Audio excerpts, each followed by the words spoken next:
concessions en matière de flexibilité, ce qu'on appelle la flexi-sécurité.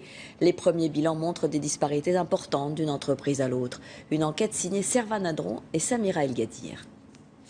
Travailler plus pour garder son emploi, ces salariés ont déjà donné. Ils ont dans le passé renoncé à des RTT et à des jours fériés. Un projet comme ça, c'est tromper les gens, c'est supercherie. Entre leurs mains, l'accord de compétitivité que la direction voudrait bien leur faire signer. L'entreprise qui répare des trains d'atterrissage d'avion connaît des difficultés. Elle demande à ses salariés de renoncer en 2013 à 5 jours de RTT et en plus de travailler gratuitement 3 heures par semaine. C'est un plan à court terme, on voit bien, parce que 3 heures, travailler 3 heures de plus, ça va rapporter 400 000 €.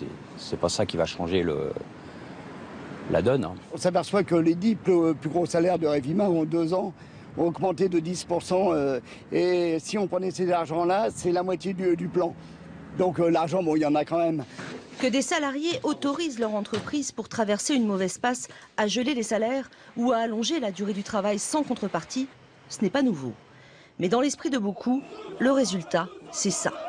Les Conti, les Bosch, les General Motors, tous ont consenti des sacrifices. En vain, les usines ont fermé. La loi de sécurisation de l'emploi, promulguée en juin dernier, est censée poser des garde-fous. Gel des salaires, perte des RTT, horaires variables, flexibilité. Oui, mais 2 ans maximum, mais à condition que l'entreprise traverse une grave crise. Cet équipementier automobile dans l'Est vient de signer un accord de ce type.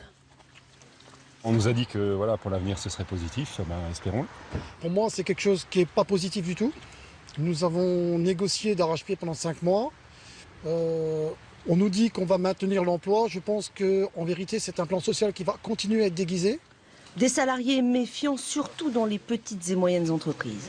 Cette loi donne pour les grandes entreprises de grandes possibilités d'adaptation rapidement, mais pour les petites entreprises, il en va différemment. Pourquoi? Parce que la présence syndicale qui est à l'origine des accords signés dans les grandes entreprises est toujours très faible dans les petites entreprises. Ces derniers mois, la plupart des accords de compétitivité a été conclus dans le secteur automobile, comme chez PSA et Renault. Effectivement, de grandes entreprises. Dans les petites structures, pour l'instant, il n'y a que des tentatives et beaucoup de doutes. Et c'est